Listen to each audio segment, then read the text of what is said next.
WrestleMania Night 1 is in the books from Las Vegas. I'm Jay Hood. Thanks so much for stopping by, liking and sharing and subscribing to everything we do on Under the Hood with Jonathan Hood. I just got through doing a post-game show with Gabe and Brian for Good Karma Wrestling. That's the wrestling show we do every Thursday, 7 p.m. Eastern, 4 Pacific on Thursdays. And for WrestleMania Night 1, Night 2, we're doing watch-alongs and also giving commentary about what's happening at WrestleMania. I just wanted to stop and talk a little bit about the main event and some other things that happened at WrestleMania, with the main event being Cody Rhodes against Randy Orton for the World's Heavyweight Championship. So we just knew that Jelly Roll and Pat McAfee have been involved in the storyline, and they were part of the match at the beginning, and then it just came down to what I really want to see, and that is Randy Orton against Cody Rhodes. And what we got is Cody Rhodes actually playing the part of Randy Orton, doing whatever it took to win. Cody Rhodes wrestled like a heel instead of the babyface, and it was Randy Orton on commentary. People were saying, Michael Cole and Wade Barrett were talking about Randy Orton as if he was the babyface in the match. So we got the polar opposite of what we just thought we were going to get from Cody Rhodes. Rhodes wrestled like a heel, and he ends up winning the matchup. And I just was confused about a number of things. Number one, just that at the beginning, here's a stretcher spot for Pat McAfee. There's Jelly Roll with the big splash. They go away, and then here comes Pat McAfee back with a referee shirt. He slides in to count 3, and he counts slowly, 1, 2, and then a kick out by Cody Rhodes. If you're on Randy Orton's side, how come it's not a quick count?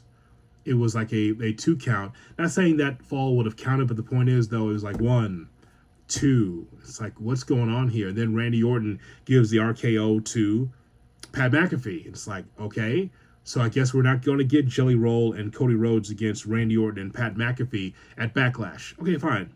But Rhodes comes out on top. But the thing is that Randy Orton stood tall because he gave the punt kick to the head to Cody Rhodes. So I feel like, even though it didn't happen tonight, I have a feeling that we're going to see Randy Orton as World Heavyweight Champion. What I'm intrigued by is how people will greet Cody Rhodes coming up on Monday or Friday, whenever he returns after WrestleMania. I think that's going to be interesting to see. But I was just surprised that Cody won. I'm very surprised. It doesn't mean it ruins WrestleMania for me. That's nonsense. But maybe it furthers the story of, at some point, Randy's going to be the champion. And Cody Rhodes, just like John Cena, just like Hulk Hogan, just like so many others, win big matches. Well, Cody Rhodes won a big match against Randy Orton at WrestleMania. But I feel like at some point, Orton's going to be champion. I just was confused by the whole thing from the beginning, the whole creative, and somehow, some way, Rhodes slips out and wins the championship. Happy to see Bianca Belair back. I know she had a glow when she was coming down the ramp, and she's pregnant. With her and Montez Ford are going to have a baby, which is really cool. It's good to see Paige back. I was surprised that Paige won the tag team championships with Brie Bella. Like, it's one thing for Paige to return, but she got the pinfall, and they got the tag team championships off of Lash Legend and Nia Jax. That surprised me. The best match at WrestleMania was Seth Rollins against Gunther. I can't be surprised, right? Gunther really wrestles at a high level.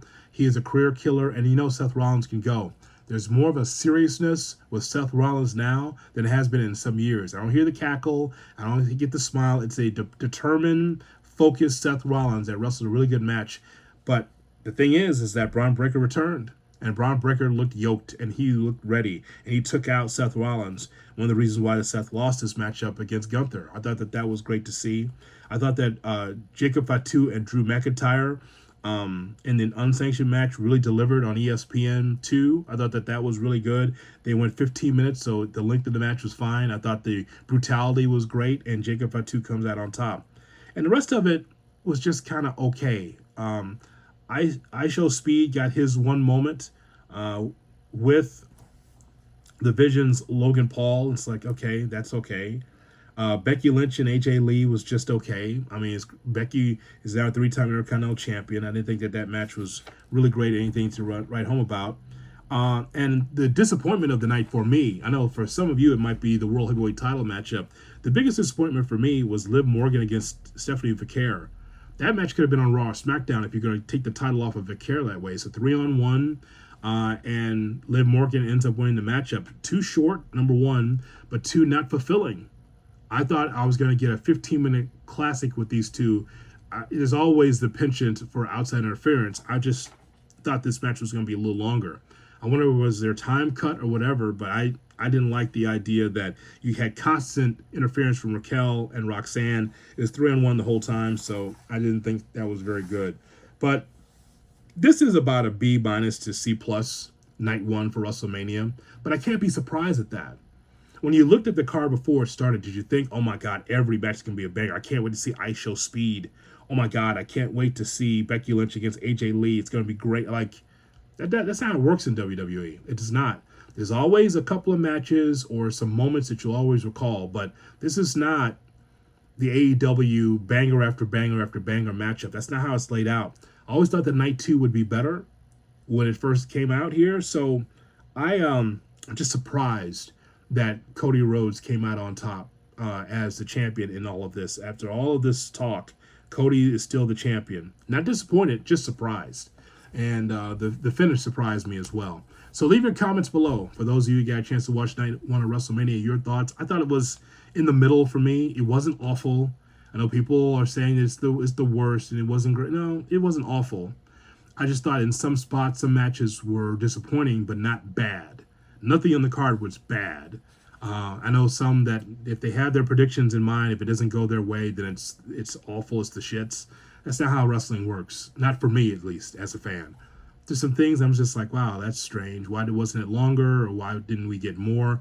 But I feel like night two will be better than night one. That's what I thought the entire time. But what are your thoughts about WrestleMania? Don't forget Good Karma Wrestling. It's in the description of the podcast. Make sure you subscribe to our wrestling feed, Good Karma Wrestling, because I'll be on Sunday morning with Justin LaBar on SiriusXM, channel 156, and on the SiriusXM app. Sunday morning at 9 o'clock Eastern, 8 o'clock Central Time. We'll review everything from night one and get you ready for night two. And then afterwards, after night two, we will recap night two on YouTube, Good Karma Wrestling. Check it out. But let me get your thoughts on WrestleMania. What did you think?